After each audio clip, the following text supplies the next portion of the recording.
Hi everyone, my name's Lorraine Reguly. Well, you probably already know that because, after all, this is a Facebook Live video and we're friends, right? So if you're joining in, then you probably want to hear me speak a little bit about my past and about what's happened to me and some of the things that I've gone through. And just to introduce myself, for those of you who don't know me, my name is Lorraine Reguly, and I am the proud owner of Wording Well, which is a business that I built around my love for words. So I'm a writer, I'm an editor, I'm a freelance blogger, and I'm also an author. And I help others become authors too. Now, I want to tell you a little bit about myself because my life has not always been easy. I've endured a lot of rough times. For example, I was raped when I was 14, when I was a virgin. I turned to drugs and drinking to cope. I started having suicidal thoughts because I couldn't handle what had happened to me. And I even tried to kill myself when I was 15. I ended up quitting high school several times, going back, starting again. When I was 16, I got pregnant and had an abortion. Then when I was 17, I got pregnant again, and I decided that time to keep my baby, and my son is now 27. I'm 45, and he's doing really well. So at least that's one thing I did right. I raised a son by myself who doesn't smoke, doesn't drink, doesn't do drugs, and eats healthy, goes to the gym all the time, works out, and is doing really well for himself. We had some rocky times though, and when I had gotten involved with prostitution, he eventually learned about it and obviously didn't like it. And it caused us to have a lot of problems in our relationship. And he ended up moving out. He moved out for 3 years. Times weren't always horrible in my life, though. I did get an education. I went to university for 5 years.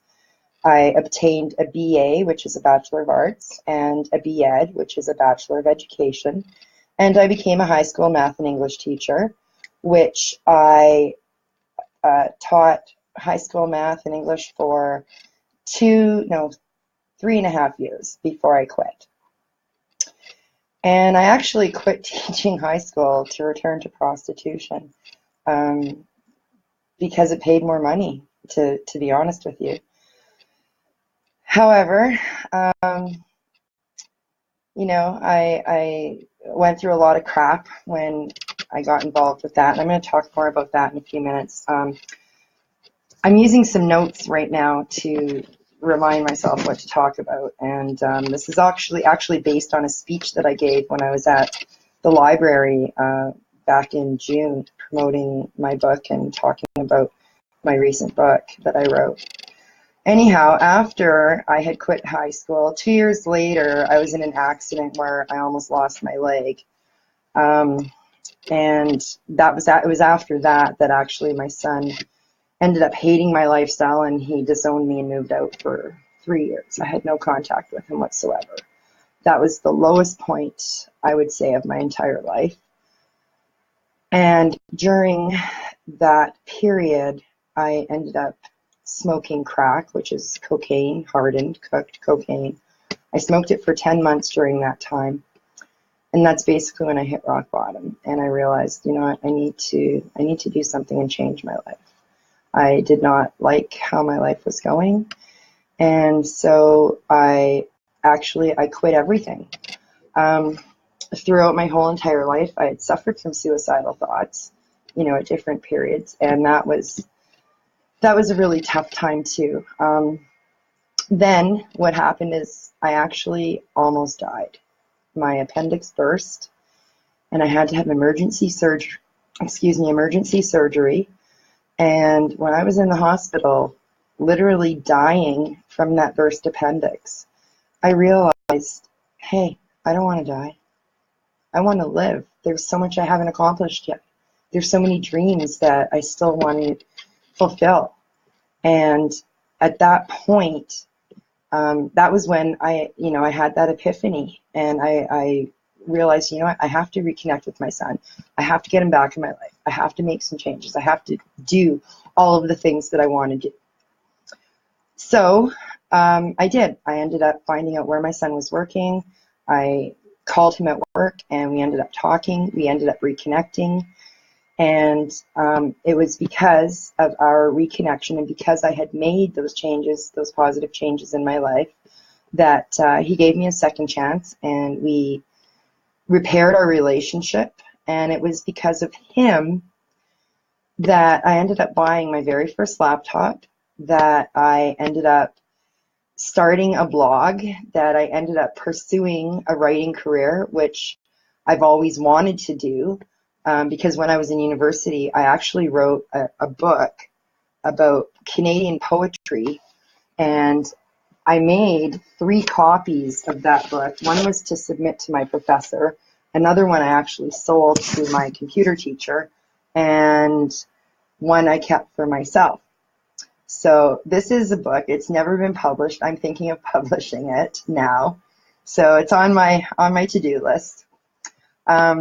But I kind of got sidetracked with blogging, and I discovered I really liked it. And so then while I was blogging, I learned about self-publishing. I learned how to go through all of the steps to publish a book, which I ended up publishing my first book back in 2014, and that was Risky Issues. I don't have a copy of that to show you. However, I ended up, because of reconnecting with my son and all the positivity that was in my life, I ended up growing my business. I got featured on top blogs like Pro Blogger. Just a lot of things really started happening for me. I started using positive affirmations. I started using different strategies to grow my business and to become a happier person in general. And once I did all that, I decided, well, okay, what actually happened was when I wrote my blog post about my suicide attempt, what happened was I noticed that a lot of people were reading it. I looked at my analytics for my blog stats, and I was getting like over 500 visitors a day reading that blog post. And it really saddened me that so many people in this world were suffering from depression and wanted to kill themselves. And I was happy to share my story with them. But then I thought, you know what, there's more that I could be doing for these people. And so I decided to write my book. And that's why I wrote From Nope to Hope, because I wanted to share all of my experiences, all of the strategies, and everything that I've used in my life to deal with those kinds of thoughts, to deal with my depression, to deal with all the negativity and remove all that negativity from my life. Because when you're feeling depressed and when you're feeling suicidal, you can't think clearly and you don't know what to do. And sometimes if you have something like a book like this that you can turn to, maybe that might be what saves you in the end. And in my book, I even included at the end of each chapter, I've included like a little work section where you can write in. You can fill in the blanks, and you can fill in the charts, you can do whatever. And that's at the end of each chapter. There's a thought and exercise section for people to do. So anyhow, this book and suicidal thoughts and dealing with all this is one of the reasons I decided to do this video.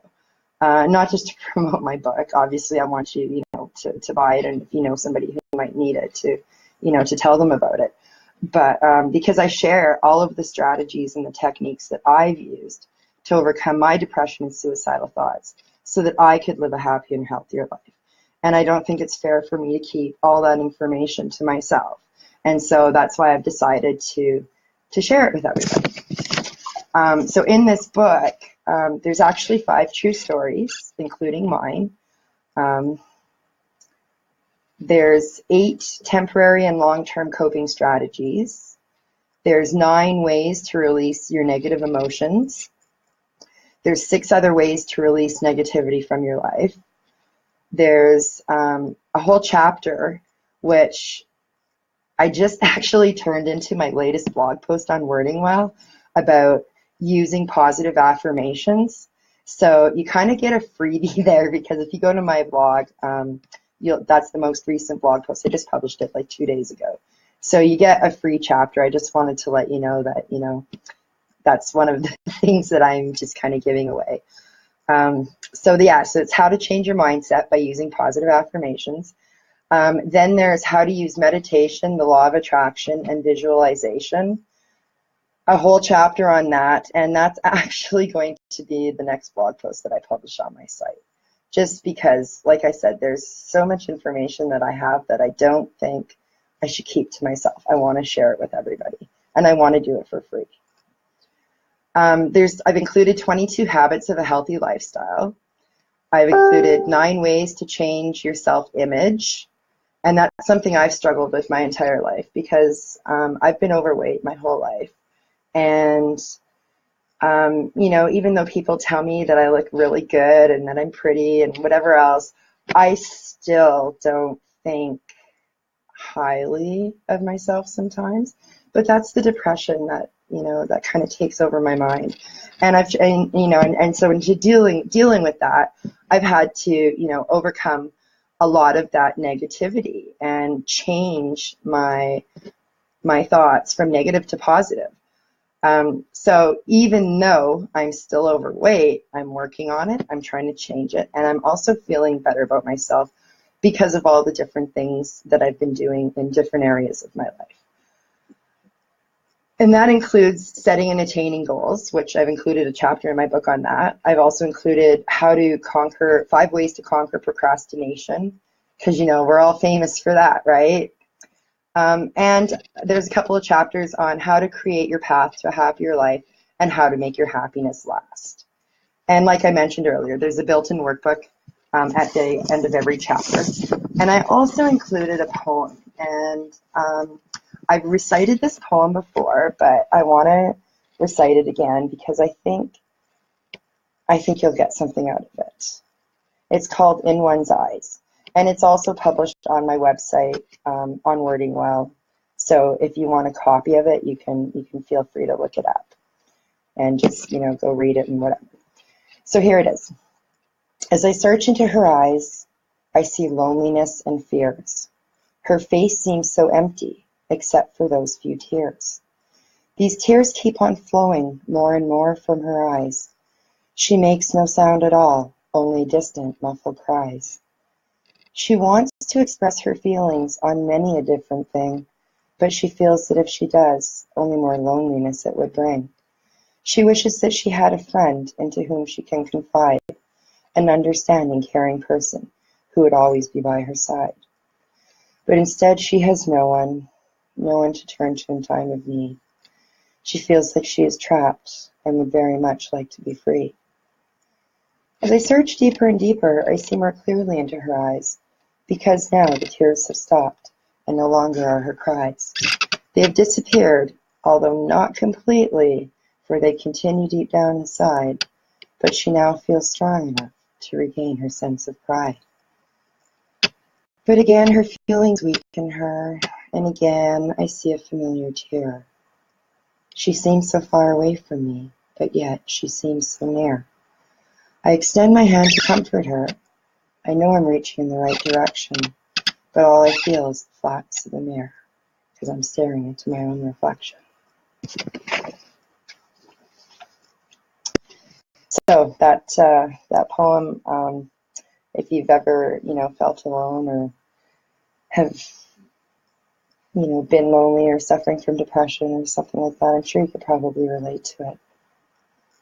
Now, as I promised you, I'm going to talk about my past, about prostitution. And please forgive me if I end up breaking down crying, because sometimes, I do get very emotional because of the way that I've been made to feel and the things that I've had to go through in my life. I actually started writing something one day, and I was just writing about my feelings, and then when it came time to speak at the library back in June and talking about my book, I thought, this would be good to turn into part of my speech, and I might even put it in a future blog post. I don't know. Anyways, I titled it Less Than Human because that was how I was made to feel, all because I chose to earn money through prostitution. Back then, how I ended up doing it was I would stand on the street corner and I would wait for people to pick me up. People driving by would throw things at me. They would call me names, derogatory names. Once I was hit and pushed out of a truck, I fell into some cement and got hurt. Once I was shot at with a paintball gun, and I was hit in my arm. Broke the skin, started bleeding. Took like 3 weeks to get better. Made me feel like I was an inch tall. Made me feel less than human. These are only some of the memories that I have, a very small part of the things that have damaged me.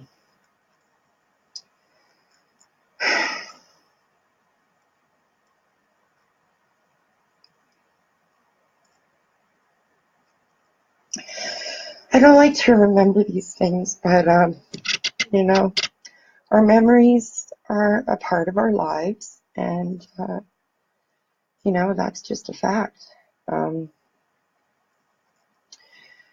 I was a prostitute, I was a sex object, a receptacle, someone who was used for one purpose and then discarded like trash. And yeah, I chose that life, but no, I didn't enjoy it. I enjoyed the money I made, but I lost my self-respect and the respect from others doing it. I lost some friends. They didn't want to associate with me because of what I was doing. I was viewed as someone who was dirty and diseased. Actually, in reality, I was really hygienic. I used condoms all the time for everything, for sex, for blowjobs, for people wanting to touch me. I made them put them on my fingers. I rinsed my mouth out with mouthwash all the time. I carried a small bottle of it with me in my purse. I carried hand sanitizer. I was super, super clean. I wasn't, I showered each day. I was always clean. I never had a disease. I never used needles. I was never a junkie. But yet I was made to feel as though I was garbage. And, there's many stigmas and stereotypes regarding prostitution, and, they exist because they're sometimes true. But I always thought of myself as an exception. I was not like the other hookers on the street. I was cleaner, I was nicer, I was better. The problem with being a former prostitute is that these stereotypes are something I still face. I'm an honest person. I tell the truth. I don't hide my past. And, I know I made bad choices in my life, but I don't think I should be punished for them now, years later. And yet I am. I still have to deal with negative comments that are hurtful, and comments that somehow hold the ability to make me feel less than human, even now, and undeserving of feeling loved. Being made to feel this way is awful. I'm sure that you'll agree. But actually feeling this way is even worse. It's one of the worst feelings in the world. And most people, they say things without thinking. They don't think about how hurtful their words can be to others, or how much of an impact they can actually make. So I would like to caution you and challenge you to think before you speak when you're with your friends, your family, a group of people that you just met, anyone, because you have no idea what that person might be going through. And your hurtful words could potentially be what puts someone over the edge and causes them to commit suicide. And you definitely don't want that, right? As someone who's had suicidal thoughts for most of her life and attempted suicide once when I was 15, like, this is a super serious matter. And some people aren't as strong as you think. And it could be one small comment that, just causes them to lose control of their mind and kill themselves.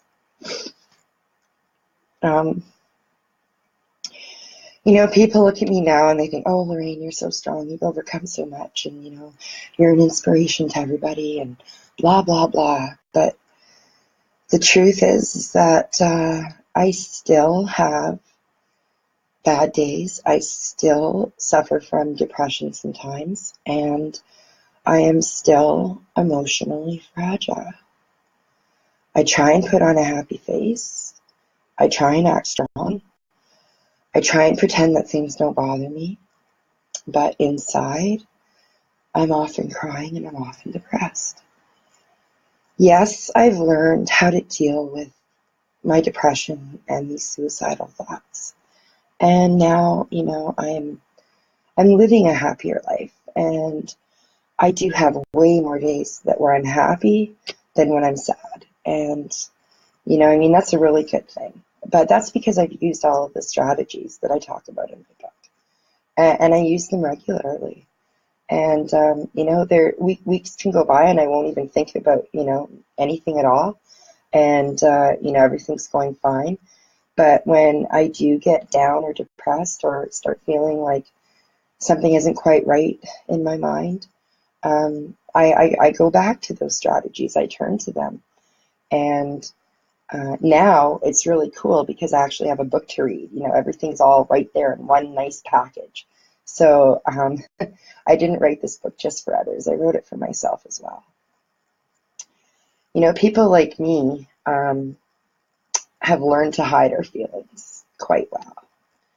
And often nobody, to look at me, nobody would ever suspect what's going on inside my head. And, I've even thought I should become an actress. I'm so good at hiding my feelings and hiding things that, maybe I should be in Hollywood and on this TV screen. But, I'm tired of pretending. I'm tired of feeling the way I felt for so long. And I'm tired of feeling less than human for sure. And, I don't normally feel that way anymore. Now I'm on a mission to spread awareness to others, and I want to change the world. I want to change people. I want to help people.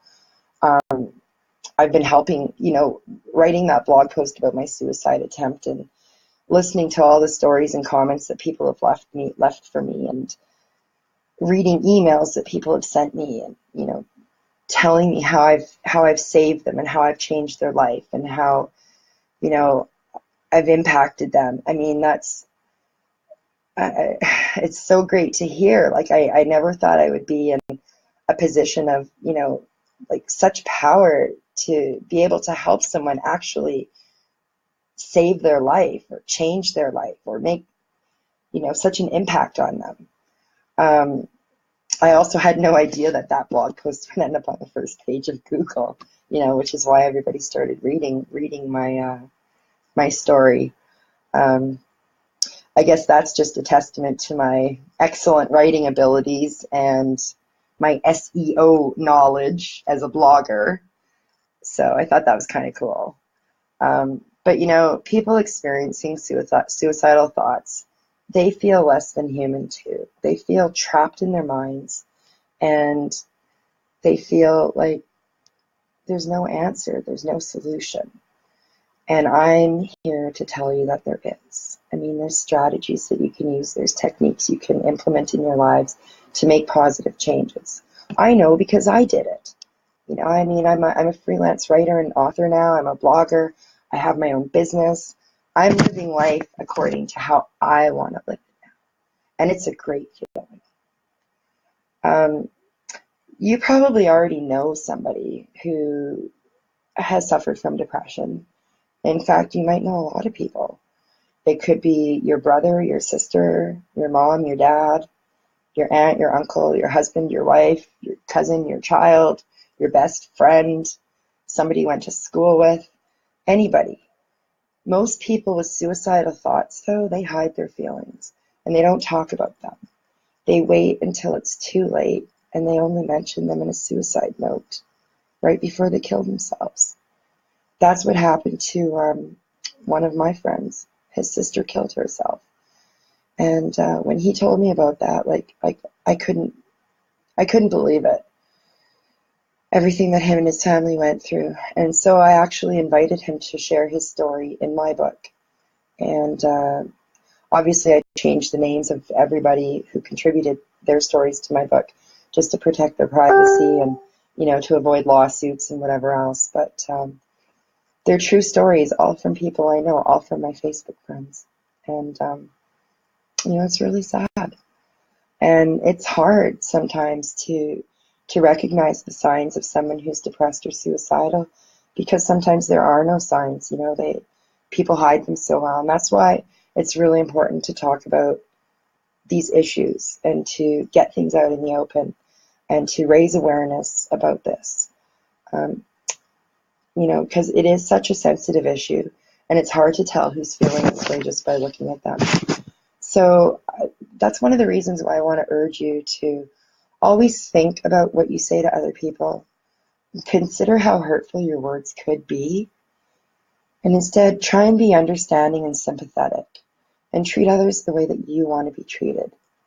Be kind, be loving, show them that you care. Let them know that you're there for them, no matter what. Keep an open mind and don't be judgmental. Express concern. Sometimes a smile and a hug is all they need, and a smile and a hug will really go a long way. So will a few kind words. I remember once when I was in high school, I was having a particularly bad day, and one of my teachers took me aside and asked me how I was doing. He was really perceptive and could tell, I guess, just by looking at me that something was wrong. I pretended that I was fine, but his concern for me made a huge difference in my life that day. And I will never forget how much those few simple words meant to me. And when I went and spoke at the library and pretty much gave this entire speech to the people there, I called it that teacher of mine. It's been like 30 years since I've spoken to him. I called him up and I told him, like, hey, you know what? I remember what you did for me that day, you know, just by saying, hey, Lorraine, are you okay? You know, I still remember that. It made an impact on me. And I told him about my book. I told him about, you know, my accomplishments. I told him about all the crap I've been through in my life. And, you know, we had a really good discussion. And he actually invited me to call someone who is in the school system and maybe next year when school starts up, get into the schools and do some speaking events to the students there. So, you know, I thought that was pretty cool too. So if you suspect someone that you know might be struggling with depression or suicidal thoughts, don't ignore your suspicions. Act on them. Talk to them. Reach out to these people. Open the lines of communications. Tell them about my book. Buy my book and give them a copy. You might just save their life. Again, my book, From Nope to Hope, How I Overcame My Suicidal Thoughts and How You Can Too. It is available in print from CreateSpace. It's available on Amazon, all over Amazon. Any Amazon link you want to visit, you'll be able to find it, From Nope to Hope. The cheapest options available on my website, though. So I will post the link to that below the video after the video is published here. And, you know, really think about, you know, helping your friends instead of hurting them. Because sometimes all a person needs is one friend to reach out to them and say, hey, you know what? I'm here for you. And I want you to be that person to them, because you, like me, can actually save someone's life. So please share this video. Please pass on this message. And I guess I'll talk to you in the comments. Thanks, everyone.